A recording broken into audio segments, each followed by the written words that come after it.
Okie dokie, guys. This is all about movement. I am Michelle Turner, creator of Movement Lesson, and I am here with the wonderful Scott Davies.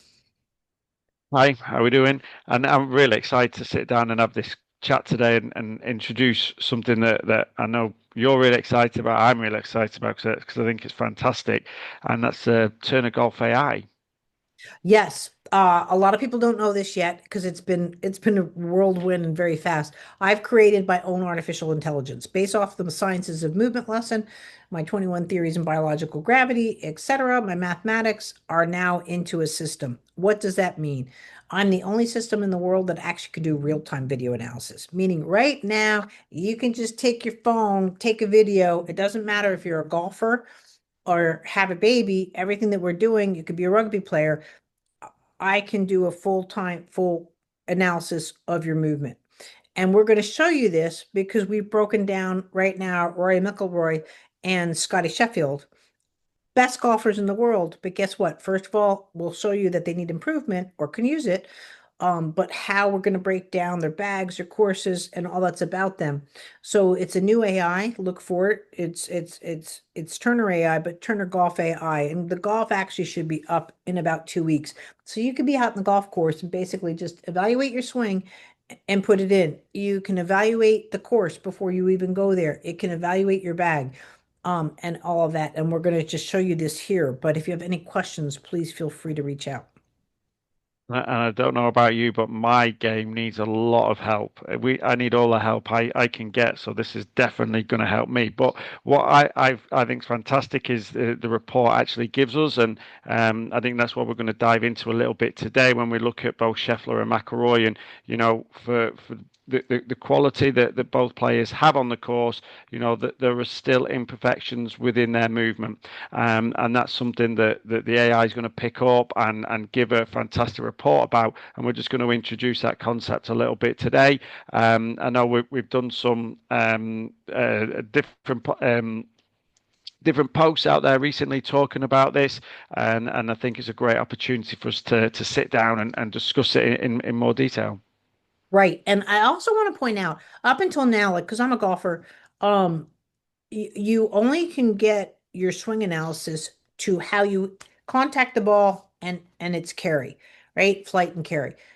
And so I might be impressed that my balls are going straight, or I got 147 yards out of the driver, or when I'm getting fitted, let's say, or I'm out playing golf.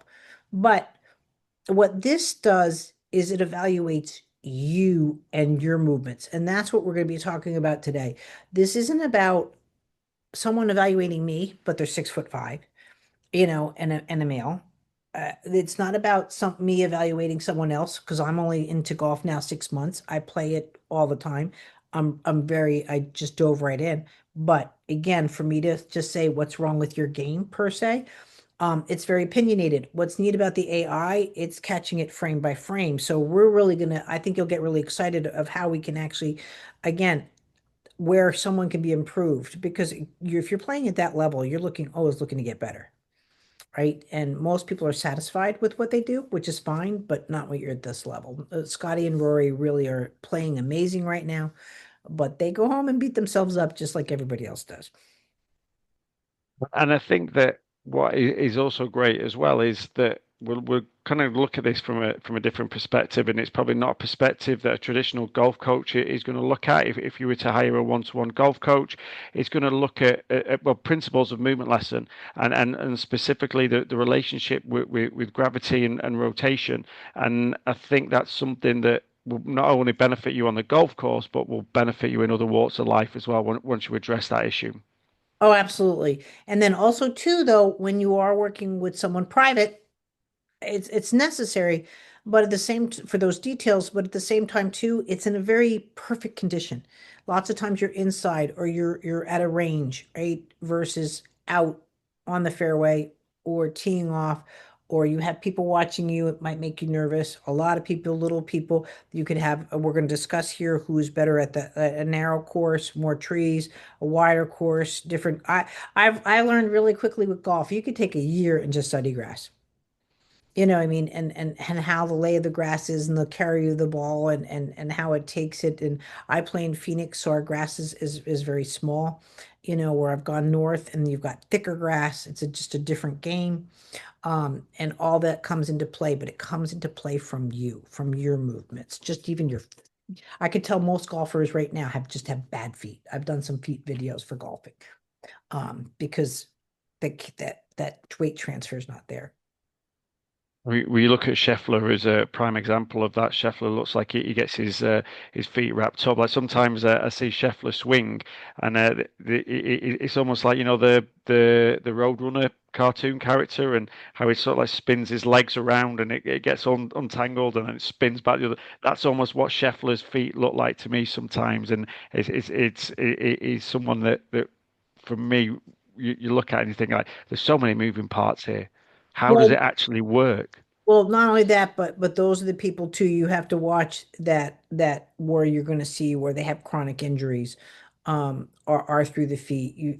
I always go back to the love of my life is Tiger and seeing what was happening before he blew his ACLs, and because he didn't have movement in the back, rotation in the back or the feet, he blew his knees out. And he's still in chronic condition because of just bad sports medicine, bad movements. So this is And why on that, I think recommend you go back and listen to was it episode 4 or 5 when we talked about deviations in movement and compensation through the body and you're looking at you've got issues within your feet, and I know John Rahm's another example when I've done analysis of say like Rahm's ankles just not rotating and coming with him, so he's got issues through his feet. So the likelihood then is well, he's going to put increased strain elsewhere, or you're looking for greater counter rotation to help him so that he maintains control, and he's just putting strain through the body.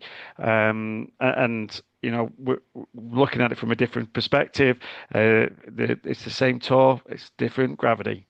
Yeah, yeah, same tour, different gravity. Let's go into what I like to call as rotational signatures. Golf is rotation. Any high-end sports is rotation. If you're not rotating, you're on the injured list or you can't play. Rotation comes from all aspects of the body. And Rory, if you really, and if we're going and we're discussing this, please guys go back and look at some comparison videos with new eyes. You will see such an explosion where he's taking that torque and he can just power it through so fast. And also too, you'll see how he comes back to me much more narrower.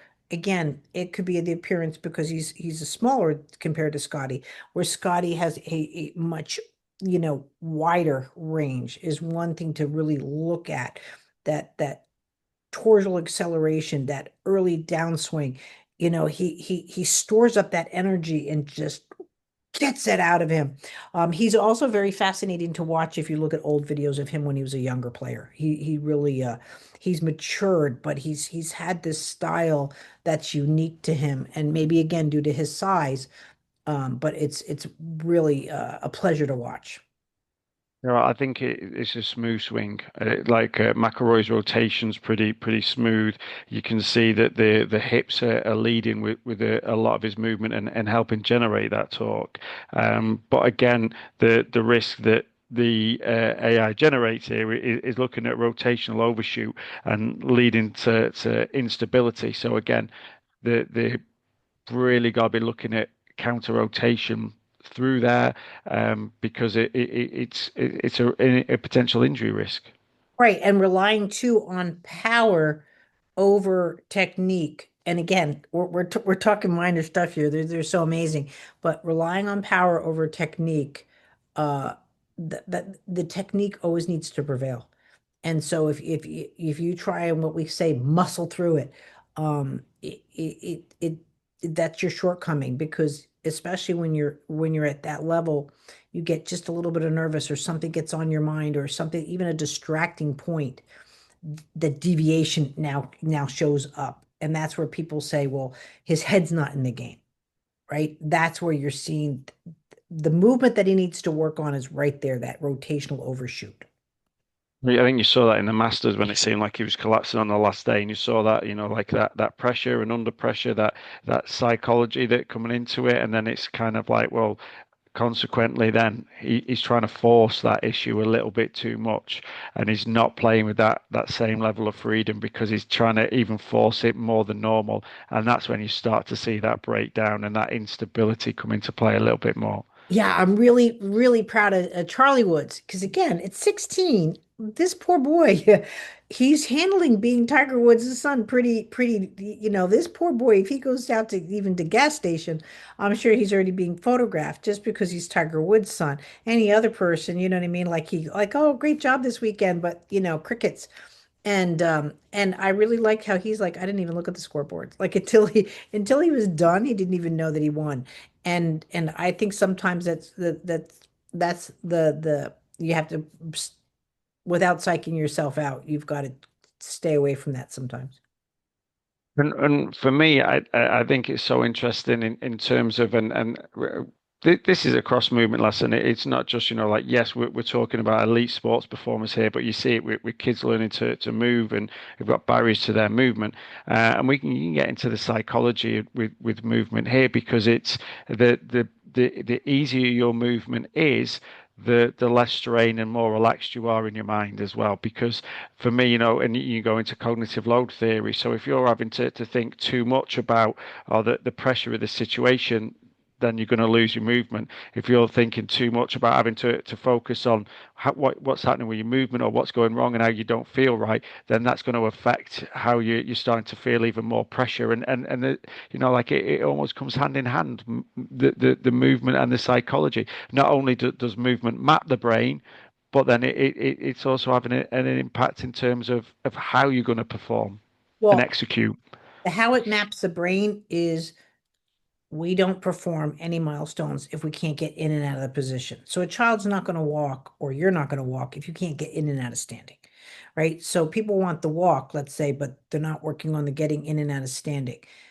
The more movements you know how to do, again, you know how to get in and out of the situation. My game switched when I went from why did I hit it that way? You know what I mean? And then getting on myself, I finally just said, solve the problem, Michelle. So it doesn't matter if my ball's in the middle of the fairway or next to a tree, solve the problem. How do I get, you know what I mean? And so each shot for me is just is as calculated as I can be at my level. And that's what I enjoy. But when I went from beating myself up from every bad shot, because what's going to follow is another bad shot, my balls got better, my direction got, I started getting feeling that power I could put into the ball. Because again, you get afraid of power because if I have more power, then if it really goes off, if I'm shanking it or something like that, all those things come into play. And this too goes into even what we're going to say about Scottie is he's got great ground loaded rotation. He has wide base control. Like I was saying, he's a wider player. But you know what I mean? And he micro corrects at impact, but it's that going from wide to a micro correct, right? Which also risks timing errors, right? And so that's where it's your asset, but at the same time, it could be your greatest um thing that you have to work on. Yeah, and I think that's the issue because it's that high variability and the high body flow, and I think that unless we're going back to Select Roadrunner, it almost looks like he's not even touching the ground when he's going through his whole swings. His feet are off the floor. It's unbelievable at times. It doesn't seem like it's physically possible. But I think that then you look at that and you think, well, the pelvic strike that he must have to actually be able to do that, and then to actually get all those little corrections. And I suppose that's probably why he looks like he has to maintain that sort of like what wider base potentially. But it's great when everything's clicking and everything's working. But then if he does pick up that injury, how is that going to affect him? Is he ever going to be able to get that timing issue back? Yeah, and both. both players, and this is chronic for people being on top of the game. We've had quite a few podcasts too about injuries. When you have this elite area of expertise and the way that you're angling your shots, if you get injured, that's where again now you want to go from, instead of, this is why we're breaking this down of strategies of how they're hitting the ball, because if you get injured, now your game is really off, and so now you're trying to force through injury versus saying, okay, this is why I'm good. How do I go from my injury back to that area of expertise? I think is a much better way of looking at any kind of rehabilitations. You can't suddenly go muscle, muscle, muscle, and then go back to, oh, but by the way, you wanted rotation and weight transfer, and you know, so it Well, just that's exactly the point. You go back to what we mentioned previously on in terms of McIlroy, and when the pressure got on, it's almost like he tightened up, and he just tried to muscle through everything, and it's that strength, and it's like, well, okay, rehab naturally is just automatically, let's just build up your strength, and then it's forgetting about, well, that's not solving any rotational issues that potentially are causing the deviation in movement in the first place. right. Like I'll go over Rory. So going into the gravitational strategies, right? So Uh, I think what do you mean by gravitational strategy? I think it's important that we just outline that for our listeners as well. okay, easy. So one of the biggest breakthroughs I had with teaching my AI was teaching it functional gravity and then weight differentials. Okay, so gravity is what we think of. Dropping to the floor. Now, I get it. If I fall down, I'm going to fall down to the rate of gravity. However, I or you or anybody watching this should not be organized to fall down. Meaning, when I get up right now, I'm not going, oh, be careful. I might have to if the floor is wet or those kind of things, but that's caution, right? But I'm not organizing to fall. So we have functional gravity, meaning I can sit and do all these things and not worry about it. If I had, let's say, a stroke or cerebral palsy and I went to do this, I now might fall down off the chair, right? Or even if I'm inebriated, when I don't have good aspects of functional movement with gravity, right? But now if I'm playing sports, so not only am I dealing with my gravity, I'm dealing with gravity, let's say, in the ball in the club. So I have to have a gravitational strategy. So when I have a weight differential, my gravity has to be centered, not core strength, core movement, but I have to be able to have a weight transfer. I need to mark the ball, let's say, and come back. So now I have a spatial relationship to that. And now I'm going to have to decide at what point, not that I stop. This is where a lot of people go wrong. They get to a place, they stop, and then they bring in this strength versus that continuous movement, right? Like you're waving a flag. That's a completely, just if you just change your game from this to this, and this is something I struggle with, versus this, okay, am I in position? Because now again, look at my functional strategy. It's way off. I have my ball here. Now I'm trying to decide I'm in position, and then I'm going to go through. That's when you're too quick on the downswing. Your momentum's off. How you bring it up here and how you're bringing it down. Um, and so if you look at really at Rory, you'll see a quicker swing again because he's tinier. And I'm not saying tiny like mouse tiny. He's just different frame, different build. Is Northern Ireland. It's just and so he has a great club face time. If you look at him, the way he can, even when he's coming down and fast, he can, and the AI picks up on this, he can strategize on his club face and how it's coming down to that hit. And so when he's bringing that because you're not hitting the ball, you're swinging the club and the ball gets in the way. That's really how a good instructor will teach you. If you actually think about hitting it, then this is where a lot of women go wrong. They stop the club and then their ball goes like this. You need to get in underneath that ball. And so, but where Rory then struggles with is because his gravity's off a bit, he doesn't do well with slippery turf or low friction conditions. This is where his game gets off. And you see it even in hazards with him that again, Scottie, he got it. He got out of the hazard and into the cup. He just had a great shot the other day. Oh my gosh, he just went bloop, bloop. it just was so fast. And that's when the crowds are like, where'd the ball go? And you'll see that can be an issue for Rory in particular. And again, where we have to change Rory's game for that might be different than changing, Joel's game or something like that. You can't look at when you're strategizing down to the movements like this, you can't just say, oh, I'm going to do, people think that it's patterning. Oh, just hit the ball like Tiger Woods. Well, let me know when that can happen, kind of. But I'll let you go over Scottie with that.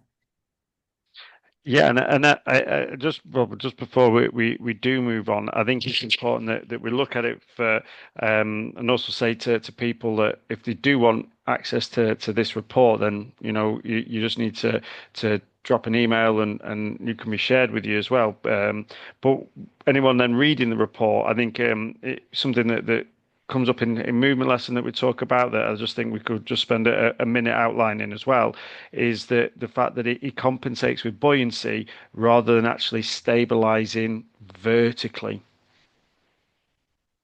Here, I'll quickly pop this up so you can see what we're going after. These are the reports that I've generated, and you can see here again where he compensates where they're at, where they struggle again.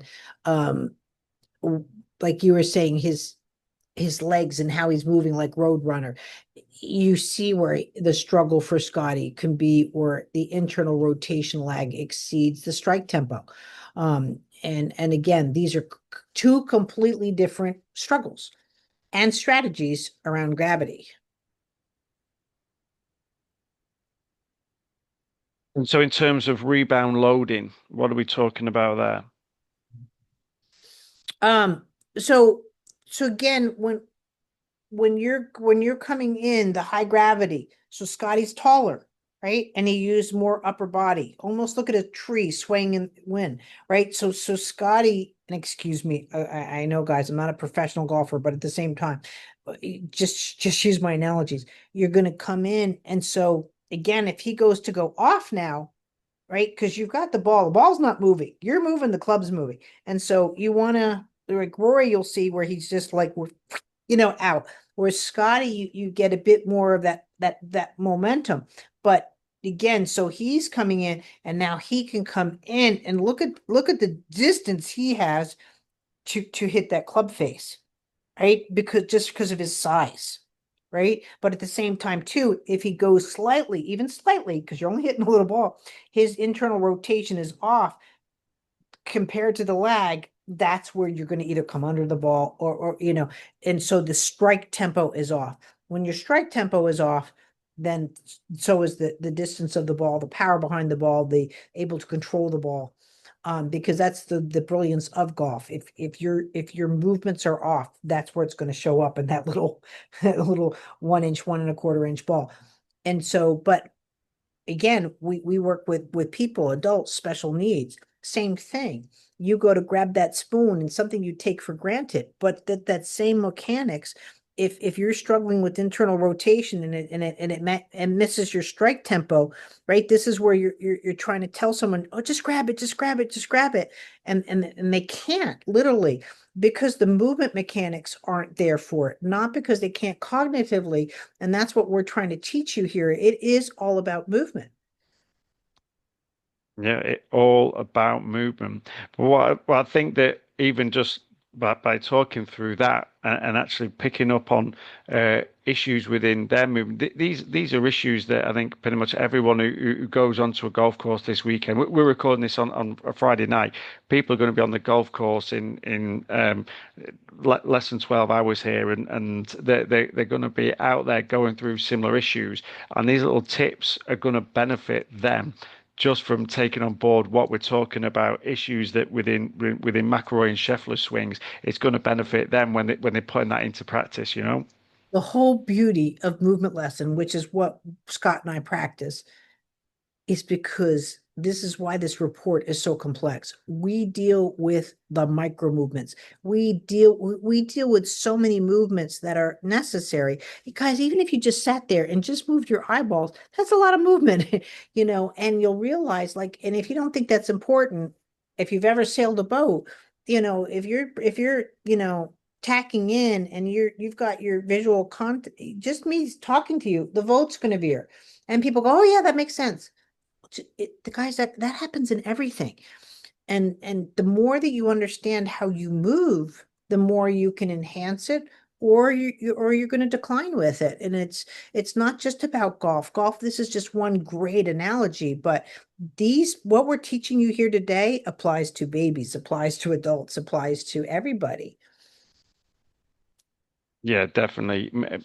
I think I have this sort of conversation with people all the time, or people. Someone even emailed me the other day and just saying, is this going to be suitable for X? And I'm like, yes, like it is suitable for everybody. I think that's what people need to really understand. You strip movement lesson down and it is applied that whether we're looking at a child with complex medical needs or we're looking at an elite performer, it's the same principles that's going to look to improve their movement. Yes, they're going to move very differently, but it's how they're doing it is because of what we're looking at within movement lesson. Right. So, like, even if we look at torque management, torque type, we all have this torque issue. We all have it. AI predictive risk. I think it's important that there's a what your risk factors are, because most people too that aren't really good at something, you always go after your strength. If you really want to be good at something, you have to go after your weaknesses. This is what I liked about when I used to do martial arts. I don't tell the bad guy to come over to my right. I'm going to hit you better. You know what I mean? I be able to block from my left as well as from my right. Um, and it's the same thing with golf, but for me to say, oh, I'm going to show up in golf like Rory today. Well, I'm not his size. I'm a female. I have different movements. I have different legs. But can I look at, oh, okay, I'm now understanding what this is what we're here to teach you. What's my torque type? Okay, I do really realize that let the I whenever I get stressed, let the club do the work. Bring it back at a certain rate, and just like a pendulum, that the club is designed to hit the ball. Don't tell it doesn't know how to do its job. And that's my first thing. Okay, but if I muscle through it, you know what I mean? That's usually when I top off. My hybrid's gonna, clip the top of the ball, because just that muscle contraction, I'm not gonna get it. And so we can really look at Rory again. Please, guys, sorry, I've only been golfing for a short time, so but I do enjoy it, but I have a lot to learn. But again, you'll see that his torque type for Rory is explosive, high output. I mean, most people would say, I have a bad back just looking at him. Whereas again, Scottie, you've got that real stabilized ground reactive. He has a much more wider distance of himself, but his weight transfer through the feet of how he's going to hit. And so two different, or that's why I like this comparison. These are two completely different golfers. They're playing at the same level. And I think that going back to that with McIlroy, I mean, you look at that in the Masters that he won recently. I think him and Bryson DeChambeau were both the top two in drive distance over the whole tournament. He's explosive, it's high outputs, it's how he's got in there, but is that going to carry across every technical course? And that's where Scheffler comes into it based on the way that he's responding. We should talk about torque in terms of essentially, I guess you could call it the power that we generate through rotation. Would that Right. be a fair description? Absolutely. But how we manage it, like again, the Saturday player, that they might be the Rory, but their short game is just horrible because they can't adjust. They don't have torque management. They have a one size fits all. You know what I mean? And you can't hit your nine at the same way as you're going to hit your driver. It's just, you know what I mean? Yes, there's very similar types of swing. Most people tell you about there's three types of swing, but again, it's how you manage. And then I might be hitting downhill, I might be hitting uphill. All that comes into play. That's what we're going to talk about with courses. But the my system predicts again power collapse with poor tempo, meaning again what Scott was saying, stamina is ease of movement, not more power. And to maintain his stamina of torque, right? I'm sure he's already having concerns that he is aging out. because he's seeing power loss. He's going to be the type of player at the gym, at the gym, at the gym, thinking more muscles is more power. But where his power is that he has to realize is that he has such a superb rotation. Bulking up the muscles, it can interfere with that rotational play. So it inhibits the movement and consequently affects the rotation, which then is going to affect that torque type. Right. Like Scottie saying overcompensation from lead leg drift. He gets a new set of shoes. He really needs footwork because he's much more of an upper body player. Any deviation in foot skills, which we've got divots in the greens. We've got this, we've got sloping, we've got, that's a problem. Going to a range is great, but a range is perfect. You know what I mean? And when you're playing, you can be playing above the ball, or below the ball, or even with it. And so where Scotty's going to break down or has a capability of is more of if his leg drifts, it's going to bring him further away from the ball or at a different angle of the ball. And so again, looking at this, like I hope he's just doing a lot of footwork. Footwork would benefit anybody, but that he can, if you're going from a different kind of cleat surface, which we've discussed how the changes in cleats and the amount of ACL injuries right now in what I call soccer, Scott calls football, is just through the roof, right? And we think it's just due to AstroTurf and the cleat situation and rounding and blowing the knees. So, it's these kind, like I said, conversations go across the board. And I like to do a lot of footwork in terms of actually the impact that can have on the knee, on the hips, can be massive, and just to enable people to feel lighter as well.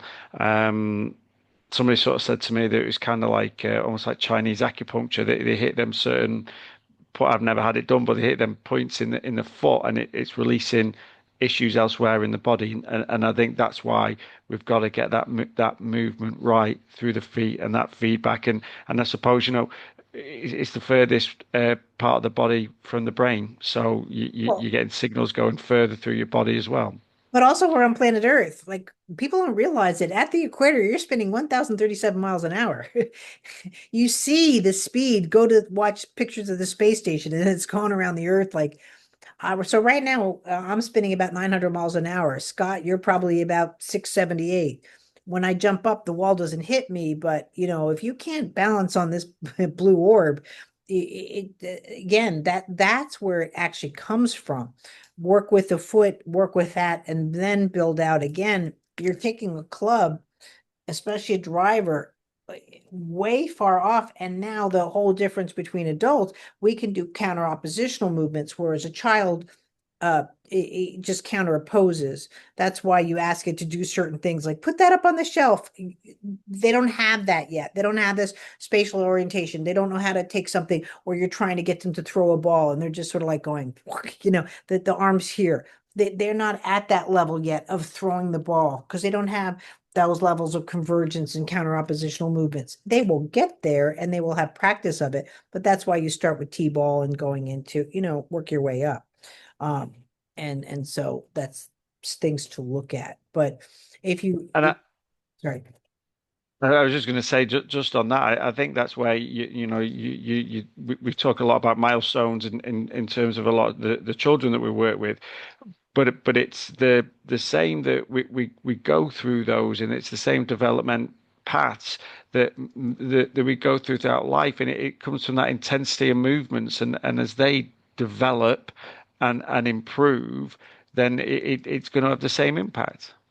Oh, absolutely. I think that's why picking up at my age, learning golf is just, I'm not giving it up. And I have. I've seen cute little lady that they were husband and wife, and he's holding her hand. But barely she could walk from the tee box to her cart, but he'd hold her hand. He'd hold her hand after, or they'd hold the club together, leaving the cup, on the green and stuff, and she'd kind of waddle. He'd pick up her clubs for her, but you know what I mean. But boy, she had again let the club do the work. She could come back though, and I'm like, she just did that. I'm struggling using every muscle I have. It's just it's just pretty cool. If you don't use it, you lose it. And so going into Scotty here again. the spatial anticipation that Rory has, shots above the curve, forces a technical swings under pressure, right? Scotty is just he doesn't have that visualization, but he executes a higher adaptive consistency under pressure, and that's what we're talking about. Rory, I think you can see where not that he cracks under pressure, it's a different experience for him, you know, and I what mean, he I think that's been the narrative around McIlroy's career since he had the sort of like his initial what people described as the meltdown on the final round, and we're going back to like 10 years, and it's been something that's followed McIlroy around. I mean, that's great at the Masters this time that I feel that it's been an opportunity to get the monkey off his back, but as he's having them struggles on the Sunday afternoon, it was still where the commentary went to, and I think hopefully that's something that actually leaves McIlroy's career now that people give him more of a break in terms of that. But I think that a lot of this, again, we can look at from a movement perspective in terms of, well, actually, that's going to come because of the way that he's perhaps trying to force it a little bit. And what this report not only does it allow you to see, well, and maybe that gives greater clarity to some golfers. You'll be able to look at it and say, right, well, actually, yeah, it's not that I'm struggling mentally. It's just that that's not going to suit my game potentially. I'm having a bad round because it's not actually the course isn't fitting my game, and I've got to adapt my game potentially because of this course. And it's just giving that different outlook from perhaps what they've approached golf at previously. And again, we're leading into sort of like that misanalysis almost that you've got here on the screen in terms of that traditional analysis that you would get would be that all right, he has excellent tempo and maintains balance throughout his swing. That what we've looked at that's not technically true, and there's still issues within that. And you look at then for McIlroy, which we've got a little bit further down, his power comes from hip rotation and explosive shoulder coil. Yeah, elements of that is true, but it also causes other issues within his game, and it's not really getting into what his torque type is. well, not only that, but that's where when you're going to a different club, you can't necessarily use that kind of torque power. Um, I know people would disagree with me, but again, I do like what it picked up here with Scotty, causing microsecond lag in core stabilization. To you and I, who cares? What's a microsecond? When you're paying for for playing for 20 million, a microsecond is a microsecond. And the thing is though, too, is when you're looking for that core stabilization. I'm going to tell you this right now. I don't care who you are. I learned this when I was in fighting. I was a great kicker. I'd kick you in the crotch in 3 seconds. I'm old, I'm not fast, but I'll take you down. How did I do that? That's why I'm doing this podcast from the safety of the UK, by the way. No, how do I do that though? I can see balance really easy. I engage, I lift my knee, right? What's the first thing you're going to do is want to lift back because I did Chuck Norris method and we're kickers, right? Not every modality kicks. But if I saw anything, that microsecond lag, that lag in balance, unless you're like Bruce Lee, you will then put the foot back down to balance and then bring it back up because your balance is off. That's what the body is doing. The body doesn't want you to fall down. I don't care if you're a baby or you're 98 years old. The body doesn't want to fall down. It's very intelligent that way. This has nothing to do with fight or flight. This is intelligence. So when you're putting that foot down, I'm striking you, right? Because I have better leg balance for someone who's my age, whatever. I have that, and that's where I'd go for kick. Because if you're putting the leg down and you're trying to protect your balance, you're not going to kick out to stop me. And that's where I'd get the point. But if you're looking at Bruce Lee could go and decide he's going to kick midair, what, and turn around, spin around, and do all these great things. I wasn't at his level. Most people in my dojo weren't either. But that's where I'd go after. But again, same thing. This has been the core of what I work on. It's what I work. If a child doesn't feel balanced on my table, they're not going to feel balanced in walking, right? If you don't have balance in sitting, you're not going to have balance in walking. So that's I go after. That's one of my strengths. But I see this in other golfers, especially like someone with Scotty. If I can see and he's just that sway is off and people go, "Oh, I saw it too." Yeah, but still he's out there golfing for that. He shouldn't be swaying like that. He should maintain this, not this, right? Now, he's so good if he does come out, he still can hit the ball. But that release of power is going to be a release of power here. You're not going to get the same versus here and coming in. And so it's important for him. And those microseconds are going to lag it. And Uh, then corrections that it picked up on earlier that's essential to his game really as well. mhm. Right. And that loss of mid swing, it's not going to show up as much on the driver, but that loss of mid swing is going to show up on, let's say, a 4 iron. It's just because it's a different, in the most cases, again, you're bringing your iron swap to a different height than all the way back. Again, not every player. And so again, that rotational torque, he has to have a good relationship going from driver to driver, but he generates force, right? But not functional gravity. And this disconnect again can cause, or he has a chance too of getting pretty injured, because his impact pressure is off.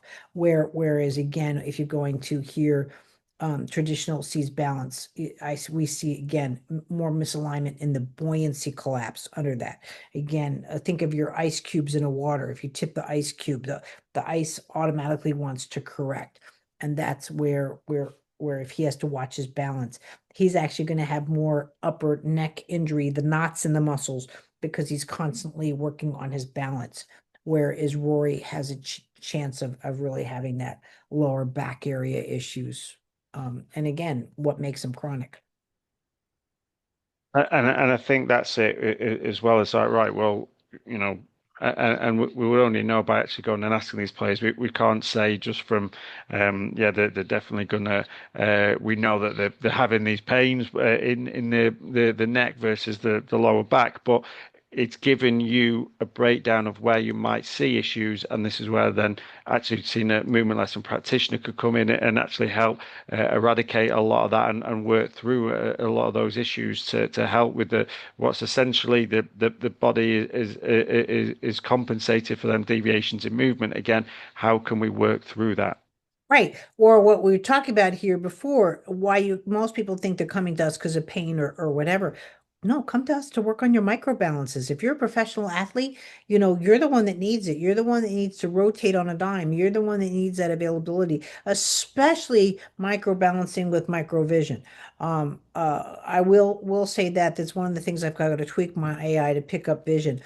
But golf is a bit abnormal visually because you have to look down at the ball, and it's not until you're striking the ball and bringing your body through, then that's where you can follow through. And again, so if your visual timing is off, so I know if I've hit a ball bad, it's because I'm looking to see where it's going, right? So I've lost my contact, and then that's going in. And again, this makes sense to hopefully a lot of our viewers. But again, milestones, that's how I teach. You can always tell if a baby's doing a good milestone because it can keep their eye on the prize. If your baby goes to roll over like this and then roll over, you know what I mean? Houston, we have a problem because the eyes are gone, the vision's gone. And so any activity that they're looking like, I should be rolling over because I want something. Oh, look, I'm on my belly.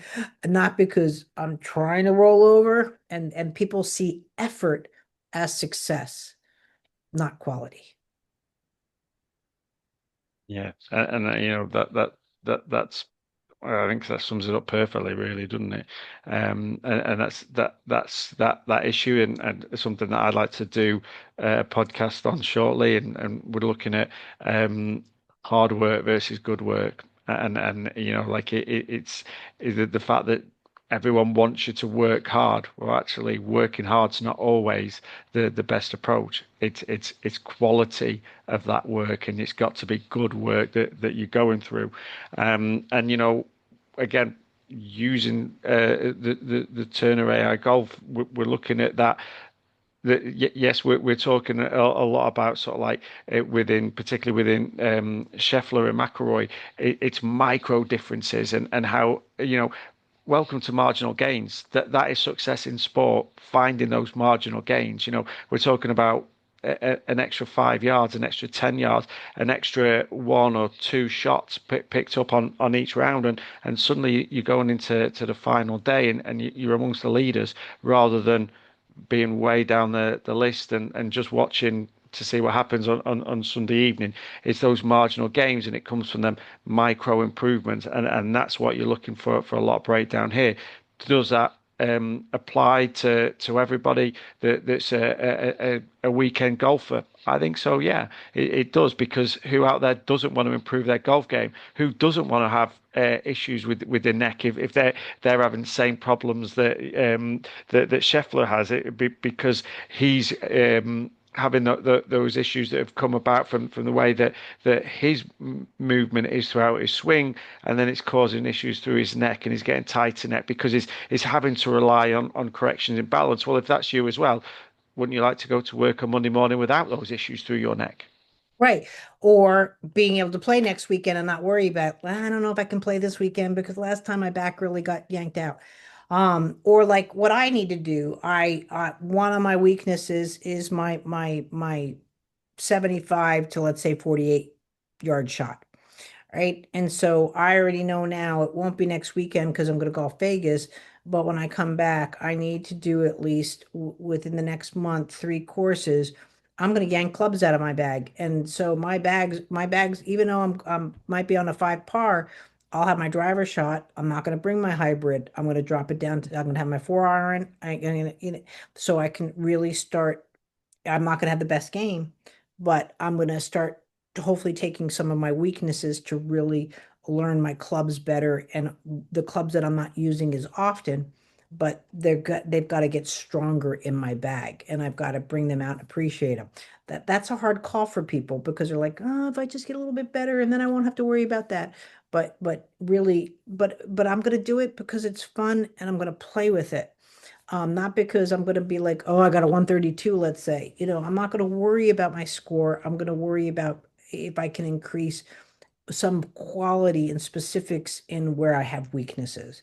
And just but have fun doing it versus worrying about if I'm tightening up the game. I'll pick up the ball if I have to. It won't be for points, but it's going to be where I can hopefully up my level of comfort in the club and the stroke that I have to go after. But again, that's what people too with these what we're nitpicking these guys.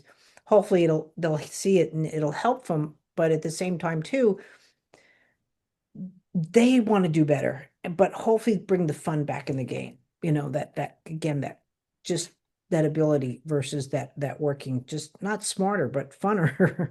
If funner is a word, but and just to enjoy it. And then I think then we're getting into what I sort of said to Michelle before was I thought was superb within this AI uh, script that they came up with based on this is like, well, what does it actually mean? Well, just because they're the best doesn't mean that they're functionally perfect.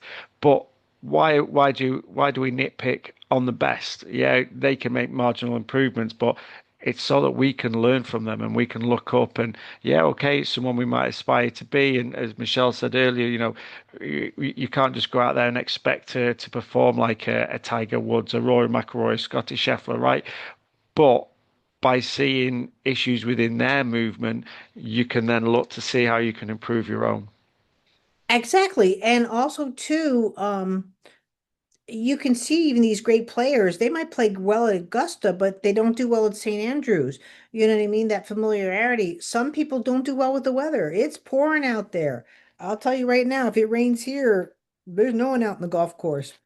But That's old stories of Tiger. If it was windy, he was out playing. If it was raining, he was out playing. So he could play in every condition. If you're a professional player, man, you can't just say, "Oh, weather doesn't look good. I'm not showing." They're going, and they might have the flu and they have to play, and they might have where they're going through divorce and they have to play. It just they're at a different level. But if they can get these aspects of their life in the ball or the hitting and playing, it just helps. It brings the fun back to it, hopefully, and just brings, oh yeah, I do need to work on that, and that's a good point. Let me take a moment and you know, because it's very easy to say, oh, they hit that ball wrong because of what happened 5 years ago. The stress is coming in. That's they don't want to hear that. They want to hear, okay, yes, I get I'm doing this, but why? And what do I need to do about it? And I think that's kind of leading into the next step of the report in terms of looking at the types of courses that suit both players. And I think we've sort of like given the game away by the information that we've probably already given out. But Scheffler's going to prefer courses that are more intricate, shorter courses, more potentially more technical courses, because that's what his movement and his swing signature prefers, and or his rotational signature prefers, and his torque type prefers. On the flip side of that, McIlroy's liking the big expansive wide spaces because he can really get into to driving the ball further, based on that rotational torque that he's able to generate and pick up on. Whereas the narrow tree line courses is going to offer more of a challenge to McIlroy. Right. And you really can look at it. Who's got, and they both have the personalities, you know. Soft rain, like I was talking about the what the rain does and what's going on. Like I played a course this weekend. They didn't that they or last weekend they didn't lay the sod right. So because they didn't lay the sod right, but most people realize that again, earth rotates, so grass is doing this. So if the course the is directionality is this and you're laying the grass down in the opposite rotation, usually that sod doesn't take and it starts to die. So you can see the seams of the sod, but also because that the grass isn't taking when my ball hits it, the carry on the dying grass or the grass that's stressed, let's say, right, is going to take it differently versus the carry of the grass. It's almost like it's going to invite your ball to go. And so that's where you can say, oh my gosh, you know what I mean? It wasn't a great hit, but boy, I got a great carry out of it because it's like that grass just says, follow me and goes. But again, when you're laying sod incorrectly, and this is just the cheaper course or the lack of knowledge course. I mean, we could do a podcast just all about movement and turfs, which we've covered with AstroTurf and stuff because that's not real and that's where the torque is off on the players. And so if the sod is laying this way, it's not going to get the same carry. So again, you can say he likes the wide open, but I'm sure he likes the wide open being Irish. He's used to just beautiful grass and wide open. You're not going to have the acid from the trees, let's say. And so, but Scotty, he's probably played more like Floridian and so forth, where you get the pine and stuff down, and that's just going to burn the grass. It's going to treat the grass differently, or the leaves on the grass. That acid. Again, for you and I, who cares? But this matters when it comes to our game. And I think I was just actually trying to Google there where Scheffler grew up as well, because I'm pretty sure it was I've just seen that it's Dallas. He spent a period of his life in Dallas anyway. And you just look at the conditions that McIlroy prefers. We'll get you over to Northern Ireland playing golf next year, and you'll see what it's like. The you know what any month with an R in it, and see if you can get a game of golf in without it raining potentially. It's how he's brought up. It's how he's used to. So his movements adapted because he's used to those conditions. Scheffler prefers firm and fast conditions. Well, if he's grown up, he might be a New Jersey boy, but if he's grown up and he started getting into golf in Texas, he's going to be the conditions that he's got used to, and he's been able to move. And is that why he's more ground orientated with his movement as well and his weight transfer? Yeah, someone tried to talk me over going courses like you can't handle those quick greens. I'd never played on quick greens again. They just assumed. I actually like quick greens. You know what I mean? But I think being female, softer touch, who knows, in my putting, I was like, these are great. Like, why wasn't I introduced to this quicker or more sooner? But they just assume. But again, the same thing too. If they've just punched the greens, all these things come into factors. But again, to the Saturday player, this doesn't mean much, but when these guys are playing for coin, you know what I mean? Like you just see that there's a difference of that. We've covered so much with Rory and Scottie. We actually have so much more. We were actually going into the bag breakdown. However, we're going to cover that next week. Meanwhile, if you want to chime in to any of this report. If you want a copy of the report, listen to our podcast. Uh, Stay connected to It's All About Movement with Scotty and I, and go from there. Learn more about your game. Learn more about how you can move. Learn more about how you didn't know you could move. These podcasts are really to cover all subjects of movement, but we're really all about movement just to waken you up, to help you get you to a new level, take that Saturday play and make it 10 times better. It's still Saturday play, but hey, I'm sure getting a 77 is better than a 79 to a lot of you. I think that's to everyone who's got an interest in golf, who's ever been out on the course. And talking to Saturday, it is now Saturday in the UK. We have past midnight, so it's definitely time for me to check out and get ready for the weekend and the early morning Saturday call with the kids tomorrow, I think. Enjoy. Have a great Thanks game, for listening. guys who are out there. Yeah. Thanks for listening and love your feedback. And we'll see you next week. We'll finish this up and cover other bags. Thanks. Bye.